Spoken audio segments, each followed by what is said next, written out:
Ebusham Wakwa Costa Television do de get an 514. Channel 54 ye Go TV Sentedo ne Sento Gassens when the guitar box no and brother Bosum no da otodo oye akono don quick asebo wo Costa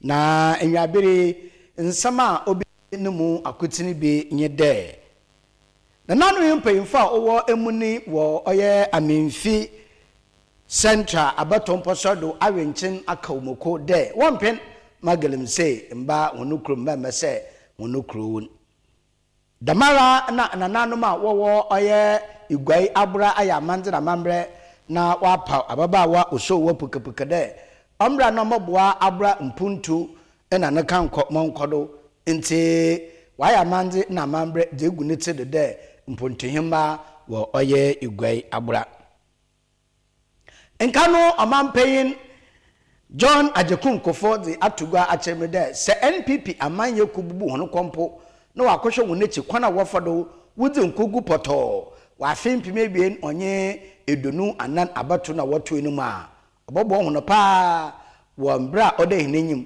abra ebokọ akoto aba afimpi mebien onye edonu awotwe ono bobo hono ebusuafu iyi na nsem bia akan na nwabere madere bosom wodonkor kasebom na nsano baye odon wako ye ya yede ndase papa omuno yede bama oye dessert gift shop asoye waja tumde wo de ndama mamo na eda kache wadofo omo egudi papa omo anomde omo de boto sade de boto kwem mpabo abesha tere abeshe fe bada kache wadofo mo wonso una mpa brenyen adwene won na nuadan de honate womu ko pedu ntebet traffic light na se dessert gift shop ho na wo ko na mfa na be mu na waso fakacha wadofo damara na National Petroleum Authority NPA also use gas bra gas bobo ade mfi por edoni wabobo manga na nipunto ne kankwenti waso use gas ne bi na wufie enya ahoto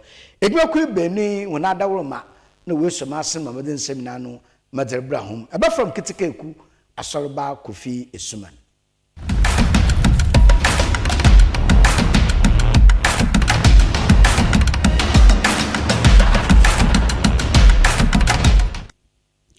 Afi yanje ber na yanje insama numu ntechirim.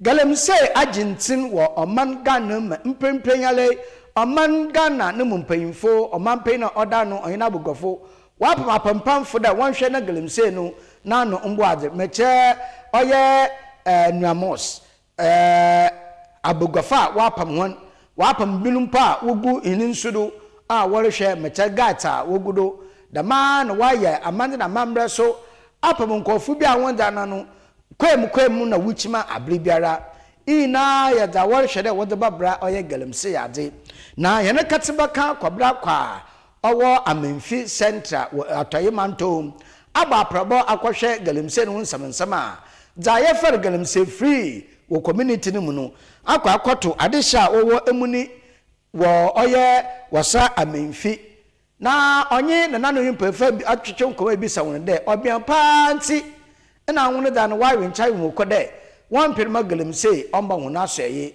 na mpo omemese won ejapade amma amba ne de sika we bia kwafruti ahono sika no won pebi ena sabe tafreche won pene de ubutu galamse won no na amahin anada odikrowa owo amenfi emuni meche na kweku akanda otodo ebien emuni hin odinsam togo no cheme de sabe tafreche sika de obeso tom idi sika na obasa na so wan manfo won yeye wan manfo won kanko nso a wobo no mpo oya dene pa oninti na wo de won makwan na galimse biara mbado wo na asoe yinti nsema na kweku akanda otodo ebien okan ni bi galimse asase ye me ye dia no aban dia ye wo ba ha na ye se mpe galimse nti wo ba na ha so bia ma kwan se galimse ko galimse am se me dia me no ma kwan nti ma kwan ti na o aban de so ye ni ba na me se me ma kwan ya so ye ni no on di ma bu fa me so ti na wo mo leto wo no galimse ma ni nyo yenfie yesi yenfie ntwaso nya de makwan ti hu so hye bi kwa ma please ni kracho ti nti na magalimsi ni nkoso ko ye na asase ye dia nya ban nsa bia galimsi nkodo ha no ehwe wasase no abia mpuntu na abem Oh, I'm going to a woman saying, say, I'm saying in the hand. If I had near my tongue, or say a born to the tongue, Bianca or tongue your pet, say, oh, must be anto, be a niska, be a niska. Yes, we will stand a niska. It is not saying in the hand. It said any matter that in my sky, the Australian one, yet defeated Sabra Bissine. To be behind your high, my challenge behind me, so be a ton cabby, we know you say, be behind her higher, the team, okay. Na dem a wo kwai na ngusu ateden wa ha. Kwan yin so de Kwa forest na ngusu. Forest musu oh musu kama na me say TV kama cause galamse ko yan ma bonti bu na forest ba de bu kwa bia e clean tu na musu bi nso asam si aba e fisi na kasa wie yin assembly member owo oye emuni abato mposodo oye honorable small honorable Kobna mensa na so na asem ka na na me wona na odi krowo a odi no krowo odi na asase ro mfa mo mfa nya gelemse ya ame wona na makakere dabi ye mpet ye be gelemse ni by force debi nti ba so de motama abona na no motama no de ye mpet ma gelemse biala mba oye wasa emuni abato mposodo na honorable Kobna mensa small honorable no so nsama okan no ebi ya ha de galamse na bi ni ha sente bi ni ha inde agana ban ya ma ya te mu ase de onyin kwan de ye hwema wo se ye asase na ye nsu a owo ha ntimi aseme man no se bedel baba ye galamse ya na ma aka cho de dabi e de ma mitima mfu wonya nsu wonom nti ye ma ho kwan mu wonye o faso de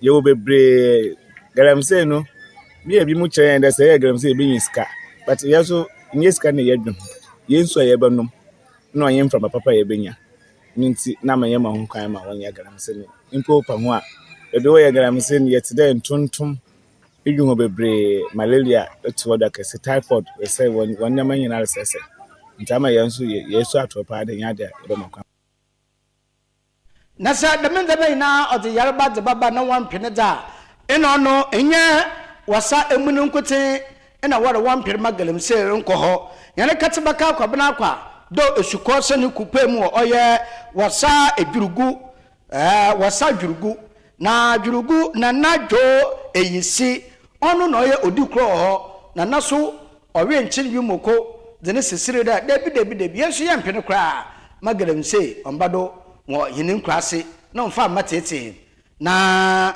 najo eyisi no so nsama okani bi ni ya galamse no ya ma omo nye ne se edumne bi a galamse no o se no mapi especially ya kwaye na obo ye ho ban no omo kom sa no kokoye a omo bubu nia no so no ma ye nya mframa a ye papa wo ye mani na nsuo no so omo sese no dizuo no so omo se ne sa na ba sa na akuafo no ye kwafu ma ye bre bi ho kra ba bi ho aboko no pia otakra no moto no mo de dwale but ye ho de yanzu yan brin sa se omun ze yanzu no omun ze yenua na se mo ba se body am dia mo omun se ni omun de o ma dwene no omun ti ase de ta na no machi ne man ni na chi enti ama de bia no me so omun se bia obaba ho bia so be galam se bia no e se omun ye de ombo ye chi dom ye ti yiti asa angrofo no ma mo kama durugum man ni amuru man se de bia ase se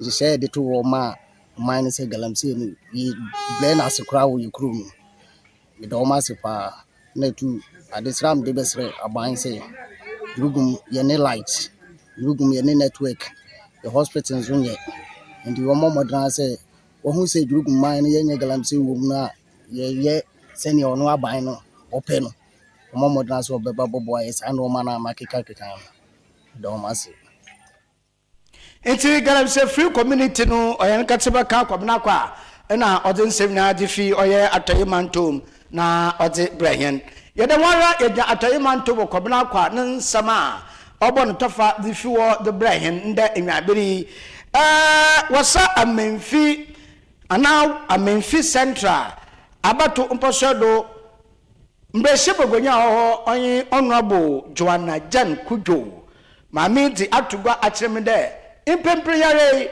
amambe John Dramani Mahama oyine mpanyimfo esisenyi na waja atum na wodan kanea bebon kroto ahorwara owo Amenfi Central abato mposodo na aba penjo no kujo oya honorable odin seminar to go abra ekwafo wona da sonku wolidi na woda hye wonkre wabo na abado na honorable jo no kujo odi de mensemi odi tugwa ni nti oba pe ni nsema okay ni bi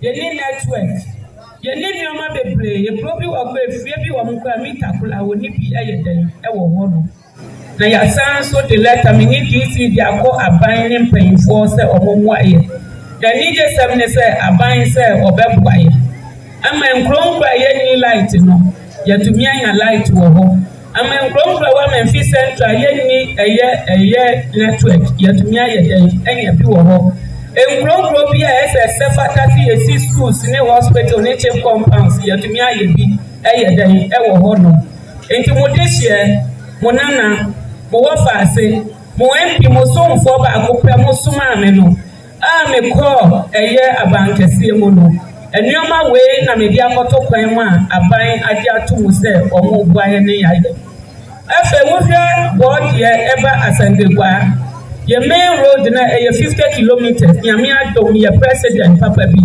ye papa John Dramani Mahama Oman enyini woni road minister kan bom ama ye kwan me no kasai contractors na so a omo ajato yan so first time Memphis Central ye benya quota na wo hwe eno anya no nko anso ho wo sa free asandegwa ekọ wasa Memphis eja ka ma so ekọ akosi sabi be kwa won cheple no eno so omampanyin ni road minister ye dem akabo na eno so 53 kilometers a yan so yes anso achas ya ye wo hwe NDC ba power ye yenya 1 year within 8 months in your pa your president or my penny any paying for NDC aban adiasu or moya no Ghana just a year one and nunti yadia to musa yan so ya famu die bia ye beye na ya de bebua bia na ama o man no so aye etu enti Memphis Central buafo de ye pesi ya ka cham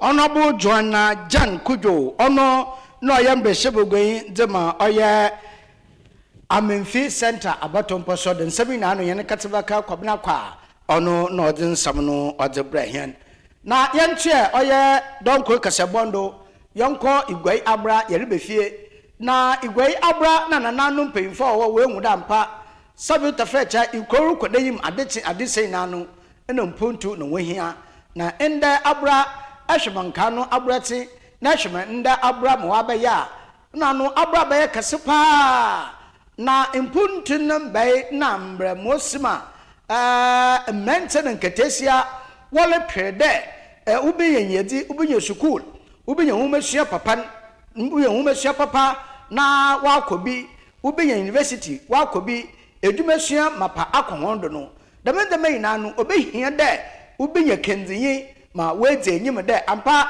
amene mreze yi mreprimpunto medeba mukro dem na otza na nanu yimpefo wo asudi asuda de hona na obedem sisisi na webisinde de obohwe na dem dwumeda otedam no etum abaye abramani na hone chafa na ya wobi no so obeye nya obeye tunwache obeye nya owo odomapa obeye nya ayeye kura wakara wonka fambra obokwa kafa ba onke bisa na mami onke bisa na nkre na emum na robodori dem na weki kakra baka na wanyenko na onfa hwema mpuntu maya abrade inti dani waya amande na mamre na wapam obapa oso wo puka dombre nombre ya abra mpuntu himba onfa nsom abraman na dwumedi na sen na ekua okuta otodu ebasa abrahimba ogina na odren dase tere mampanyimfa wo bo de dwumeda oterem no ombrado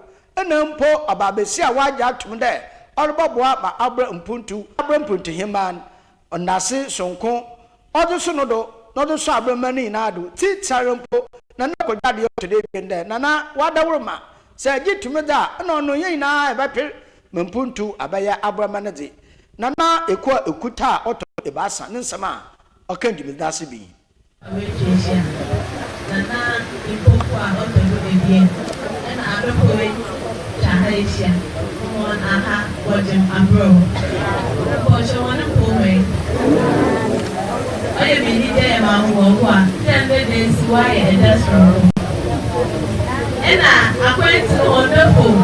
Nanso Nyankopanado Arokonti yetum yedebere pempesi ema yedi baby ya oya asida kaka wetuma ka chenyi na yemwinde abroko no osun oye ami makuti muntumiye menyina kuti muntumiye ena yeni punti ma ya chini in the day oruntumiye nyina na yeke hukuma yebotumi aye ma abrawa fanintampa efra Master, the woman in I am for I do not per, I go out per, it's not a woman in fear. They are to me, I'm crying, only to me, I'm my approval, opening to pay from. Anyway, Yanni put in my or baby, or a young walk, man who TV film cutting, or you walk up wrong cutting. Obey my was to be piano. To master that, Sam won't go to join him, that's everyone fire.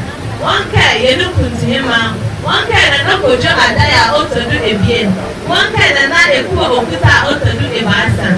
And they was paying for over a bra. And I don't move, Romina, Amanami, Adumna, the Kakanka, one answer. Ah, but two was a broker and a broker, Wafanintampa, in France. And I said, so come on, oh yeah, Abra, Fianco. Or stand there once to why you would be with the Aboyan. Now make a net wonderful dance and Panado Maropa.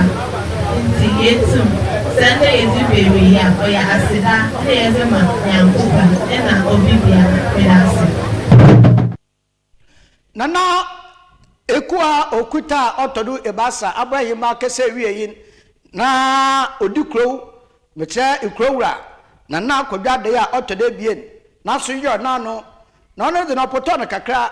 Na ode ntotosre na afutu dilma oye mpontiyima afofra waden ategwado de hwe abra wapiansam kekapa ada abrofo wapianye de eri edwuma papa obakasa hwa na mom sinya kokodu ni nya wehiem na enya pinchal pinkode da meye menya manyimpo de sen yankopa na me yaman na waso nchirimba hono da aba ebenyina cha dodo na mom sa okabanda esa sara na kasaraba o na no madwuma ho ala pe ende ba so bo ala pe bodwa ma intumi edwuma wo na abra wona de ma no wunze o no wasam de wudi papa na kodwa de otode bi abrahim na futi kakra odema mpontohima nsem ne bi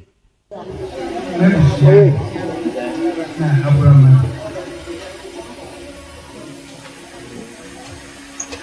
My new cancer, I come from. Me, I look for one. I like I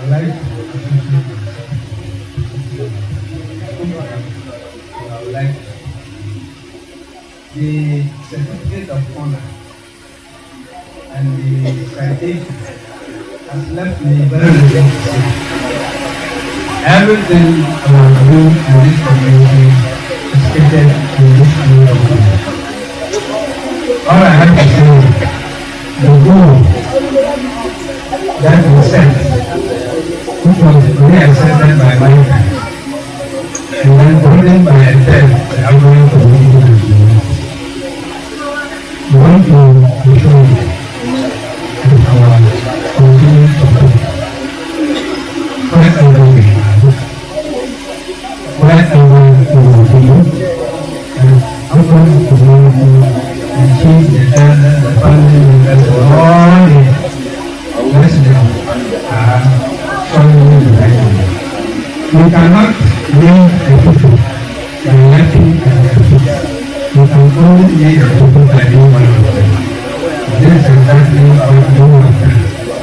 So we thank you for your holy process and the ideas and the plans that you have for this community. We continue to support you to carry out all these ideas and plans that you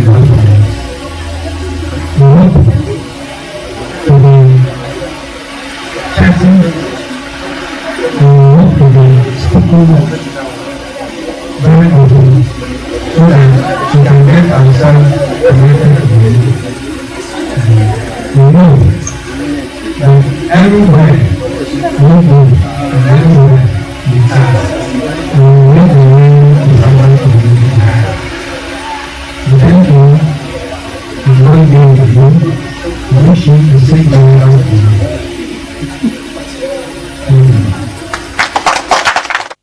Enti yankopɔn nkawo na ɔmboa wɔ adwene nyansa biara ɛtebɔboa ma aborin puntu ɔne nana kodwadai a ɔtɔdo ebie ne nsama nana futi kakra ɔtema mpuntunyima na mpayin akade mukwai mankabi oye musukra nana mpuntunyima watching abra foforo kra se wankana no masam amfa ntugwa na dampemfa ye no wankyene yinso a na ta wanya ntum de obeye hemba wo oye igwai abra na so obo enanu na oyirawe oji tum na mpa ma abade mobobo abraman wompuntu kanoko titsarampo humasua nkatese na mentie ubinya humasua na daachi de bin naman wor kampuntu na edwuma ahoro wa odo bere wa abra ebe na ede humasua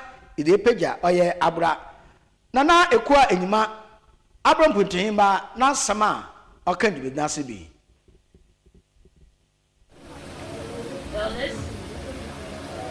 Invited guests, ladies and gentlemen. Today, I sit before you embraced by a new reality. One where my heart, my spirit, and my purpose finally unite. To receive this traditional name and role is far more than an honor. It is a return to a place my soul has always known. It is a homecoming rooted in lineage, in destiny, and in the eternal bond between my people and one chosen to serve them.